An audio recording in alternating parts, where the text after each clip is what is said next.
Hello विद्यार्थी मित्रांनो, कसे आहात? तर आज आपण बघणार आहोत वेन डायग्राम. मागील लेक्चर्समध्ये आपण प्रॅक्टिस सेट 1.3 सॉल्व केला. त्यानंतर ह्या लेक्चर्समध्ये आपण वेन डायग्राम बघणार आहोत आणि खूप सारे अजून कन्सेप्ट बघणार आहोत. युनिव्हर्सल सेट, अपसेट, त्यानंतर कॉम्प्लिमेंट पण बघणार आहोत. खूप खूप इम्पॉर्टंट लेक्चर आहे. लेक्चरला बसताना तुम्ही पेन आणि वही सोबत घेऊन बसा. मी जे सांगेल ते इम्पॉर्टंट पॉईंट तुम्ही नोट डाऊन करा. तुम्हाला 100% समजेल आणि तुम्हाला काहीच अडचण नाही येणार. तर आपण लेक्चरला स्टार्ट करूया.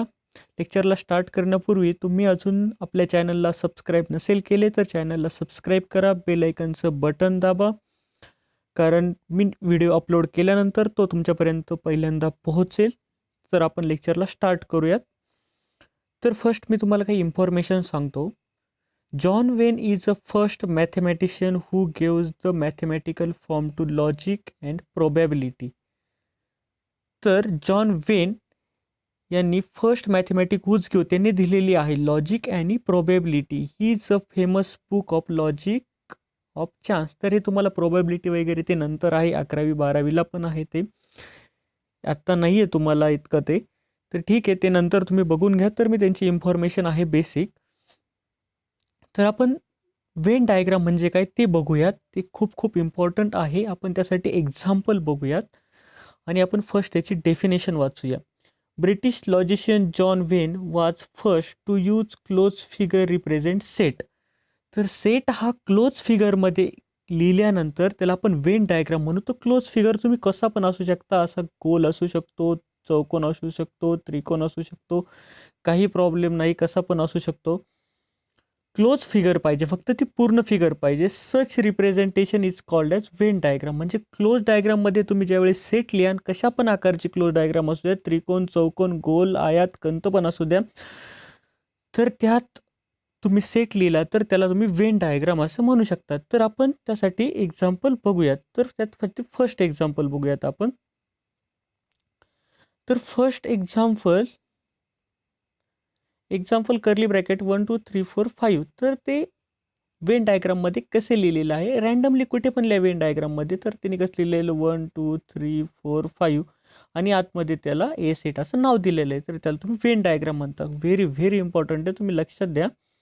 यावरती आपल्याला प्रॅक्टिस सेट 1.3 पण सॉल्व करायचं आहे. त्यानंतर सेकंड एक्झाम्पल 0 to -10 मधील इंटिजर तुम्हाला वेन डायग्राममध्ये लिहायला सांगितलेलं आहे. तर त्याला बी रिप्रेझेंट करायला लागत असेल तर यात बघा 0 -1 -2 -3 -4 -5 -6 -8 -9 -10. तर ते वेन डायग्राममध्ये रिप्रेझेंट केलेलं आहे. तर व्हेरी इम्पॉर्टंट, तुम्हाला समजलेलं असेल वेन डायग्राम म्हणजे काय. आपण नेक्स्ट बघूयात सबसेट. तर सबसेट म्हणजे काय, उपसेट. म्हणजे तुम्हाला एक इम्पॉर्टंट आणि महत्त्वाचं एक्झाम्पल देतो, तुम्ही ध्यानात ठेवा. आपला महाराष्ट्र राज्य आहे, इंडिया देश आहे. तर सबसेट सबसेट म्हणजे लहान. ओके. तर इंडिया आणि महाराष्ट्र, ओके, भारत आणि महाराष्ट्र. तर महाराष्ट्र हा इंडियाचा सबसेट आहे. ओके. आपण महाराष्ट्राला बी आणि इंडियाला आय देऊ, नाव देऊ. तर महाराष्ट्र हा इंडियाचा सबसेट आहे. सगळ्यात भारी आणि सिंपल एक्झाम्पल तुम्हाला कायम ध्यानात राहील सबसेट म्हणजे काय. ओके. तर आपण आता पहिला एक्झाम्पल बघू. सबसेटचा सिम्बॉल असा आहे, सी आणि आडवी रेख. आणि सेटचा सिम्बॉल कसा होता, सी आणि यामध्ये असा. हा सेटचा सिम्बॉल आणि हा सबसेटचा सिम्बॉल. ओके. तर एक्झाम्पल बघू, तुम्हाला अजून क्लिअर होईल. ओके. तर आपण फर्स्ट एक्झाम्पल बघूयात. If A and P are two given set, or every element of B is also element of set A, then B is subset of E simultaneously. B subset of A and B is another subset of A. म्हणजे काय, तुम्हाला मी समजून सांगतो एक्झाम्पलद्वारे. First example काय दिलेलं आहे, ए curly bracket 1 2 3 4 5 6 7 8 आणि बी 2 4 6 8. 2 4 6 8 मध्ये जे इलेमेंट आहे ते इलेमेंट सेट ए मध्ये पाहिजे. म्हणजे 2 4 6 8 हा महाराष्ट्र आणि हा आपला भारत देश. तर हा सबसेट आहे आपला एचा. बी हा सबसेट आहे एचा, म्हणजे बी छोटा आहे. बीतले सर्व एलिमेंट आपले एमध्ये आहे. हे बघा 2 आहे, 4 आहे, 6 आहे आणि 8 आहे. सर्व एलिमेंट आहे. म्हणजे काय झालं, बी हा सबसेट झाला एचा. ओके. बी म्हणजे महाराष्ट्र, ए म्हणजे इंडिया. तुम्ही ध्यानात ठेवा. Very important example. तुम्ही ह्या लॉजिकनी लक्षात ठेवलं तर तुम्ही कधीच विसरणार नाही एक्झाममध्ये पण. तर फर्स्ट तुम्हाला काय करायचं आहे, तर वेन डायग्राम काढताना फर्स्ट तुम्हाला अगोदर सबसेट काढून घ्यायचा आहे. तर सबसेटमध्ये बघा, वेन डायग्राम काढताना अगोदर तुम्हाला आपण 8, 2, 4 अँड 8, 4, 2 आणि 6. तर हा सबसेटला काय नाव आपण बी. त्याच्यावरती आपण बाकीचे राहिलेले एलिमेंट, बाकीचे कोणते एलिमेंट राहिले, 2 गेला, 4 गेला, 6 गेला, 8 गेला. तर बाकीचे कोणते एलिमेंट राहिले, 1, 3, 5 आणि 7. याला पण आपण क्लोज ब्रॅकेट करून पूर्ण क्लोज सरफेस त्याला ए नाव देऊ. तर बी हा सबसेट झाला एचा. ओके. तुम्हाला मी छान एक्झाम्पल दिलेलं आहे, तुम्हाला समजलेलं असेल पूर्ण. तर आपण आता नेक्स्ट बघूयात. ओके. तुम्हाला ते समजलेलं असेल तर आपण सेकंड एक्झाम्पल बघूयात. सेकंड एक्झाम्पल बघूयात. n is equals to set of natural number आणि i is equals to integer number. तर नॅचरल नंबर हा सबसेट आहे इंटिजर नंबरचा. ओके. नॅचरल नंबर म्हणजेच तुमचे इंटिजर नंबर. ओके. त्यामुळे आय हा सबसेट, आय पण येऊ शकतो. आय हा सबसेट आहे नॅचरल नंबरचा. इंटिजर हा सबसेट आहे नॅचरल नंबरचा आणि नॅचरल नंबर आहे सबसेट आहे इंटिजरचा. सिम्पल एक्झाम्पल, काहीच प्रॉब्लेम नाही आहेत. आपण त्यानंतर थर्ड एक्झाम्पल करूयात. खूप इझी चॅप्टर आहे सेटचा. तर आपण एक्झाम्पल नंबर थर्ड बघूया. x/x is a square root of 25 and P and yes काय दिलेलं आहे, y/y is a set of integer number -5 to 5. Okay. तर पीचा स्क्वेअर रूट काय येईल, फर्स्ट एक्झाम्पल बघा. पीचं स्क्वेअर रूट +-5, 25चं स्क्वेअर रूट काय येईल, +-5. ओके. आणि -5चा स्क्वेअर किंवा +5चा स्क्वेअर तर 25 येतो. ओके. आणि त्यानंतर आपल्याला -5 to 5 मध्ये कोणत्या संख्या दिलेल्या आहे इंटिजरच्या, तर त्या घ्यायच्या. -5 to 5 मध्ये कोणत्या दिल्या, -5, -4, -3, -2, -1, 1, 2, 3, 4, 5. तर -5 आणि -5 आणि 5 आणि यसमध्ये -5 to 5 मधल्या सर्व संख्या आपल्याला घ्यायच्या आहे. तर यात पी हा सबसेट होईल यसचा. तर पी छोटा आहे. तर पी काय झाला, महाराष्ट्र. आपण एक्झाम्पल घेतलं आय, इंडिया. ओके. तर यस हा इंडिया. तर पी हा सबसेट झाला यसचा. ओके. सोपं एक्झाम्पल तुमच्या ध्यानात बसेल. हा टेबल खूप इम्पॉर्टंट आहे. तुम्ही लक्षात ठेवा, पाठच करा, कसं पण लक्षात ठेवू शकता तुम्ही. तर मी तसं तुम्हाला समजून सांगतो हा table. Okay.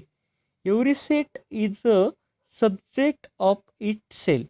Every set is a subset of it self म्हणजे ए हा एचा सबसेट असू शकतो. म्हणजे एव्हरी सेट त्याचा सबसेट असू शकतो. म्हणजे महाराष्ट्राचा सबसेट असू शकतो ना, काहीच प्रॉब्लेम नाही. तुम्ही समजा एलिमेंट 1 अँड 2 घेतला, त्याला ए नाव दिलं आणि H is equals to 1 and 2. 1 and 2 आणि 1 अँड 2 तो एकच याचा सबसेट असू शकतो, काहीच प्रॉब्लेम नाही. ओके. त्यानंतर आपण त्यातलं सेकंड कन्सेप्ट समजून घेऊयात. ओके.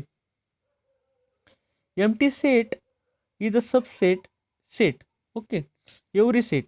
तर एम्प्टी सेट हा समजा बा एक एम्प्टी सेट, यात काहीच नाही. दुसरा सेटमध्ये 1 आणि 2 आहे. तर एम्प्टी सेट हा सबसेट असू शकतो ना एचा. हा हा समजा बी घेतला आणि हा ए घेतला. तर एम्प्टी सेट कोणता, बी. बी हा सबसेट असू शकतो ना एचा. म्हणजे यात काहीच नाही तर तो याचा सबसेट असू शकतो, काहीच प्रॉब्लेम नाही. खूप इम्पॉर्टंट आणि सिम्पल आहे.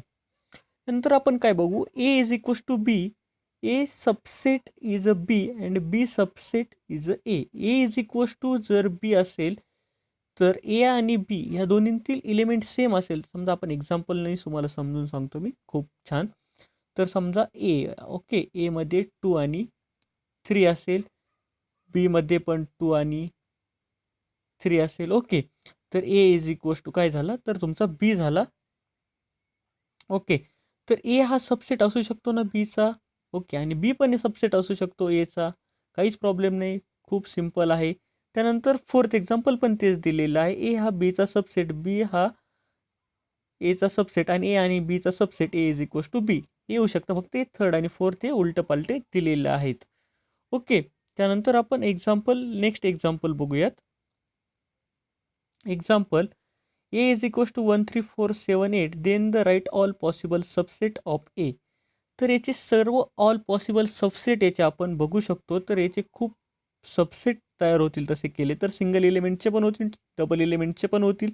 तर पहिला सबसेट काय होईल 1 3, दुसरा सबसेट काय होईल 4 7 8, तिसरा सबसेट 1 4 8, चौथा सबसेट 1 4 7 8. तर हे सर्व सबसेट याचे तयार होऊ शकतात, काहीच प्रॉब्लेम नाही. तुम्ही त्यानंतर तयार कोणते पण करू शकता. सबसेट 3 अँड 4 पण तयार करू शकता, सबसेट 7 आणि 8 पण तयार करू शकतात, काही पण करू शकतात. 7 आणि 4 सबसेट. कर्ली ब्रॅकेट खूप इम्पॉर्टंट आहे, तुम्ही लक्षात ठेवा. तर तुम्हाला व्हिडिओ आवडला असेल तर व्हिडिओला लाईक करा, शेअर करा, तुमच्या मित्रांपर्यंत पोहोचवा. यानंतर पण आपण कन्सेप्ट बघणार आहोत नेक्स्ट लेक्चरमध्ये सर्व. आणि व्हिडिओला तुम्ही लाईक करा जास्तीत जास्त. तुम्हाला कोणती पण अडचण येत असेल तर मी इंस्टाग्रामची लिंक डिस्क्रिप्शनमध्ये दिलेली आहे व्हिडिओच्या, तिथे जाऊन तुम्ही मला पर्सनल मेसेज करू शकता. तुमच्या सर्व क्वेश्चनचं ॲन्सर मी तिथे देईल. मी तिथे जास्त ॲक्टिव्ह असतो. आणि तुम्हाला काही पण अडचण असेल तर तुम्ही मला इंस्टाग्रामला मेसेज करू शकता. तिथे डेफिनेटली तुम्हाला ते ॲन्सर भेटेल कोणतं पण. ठीक, थँक्यू.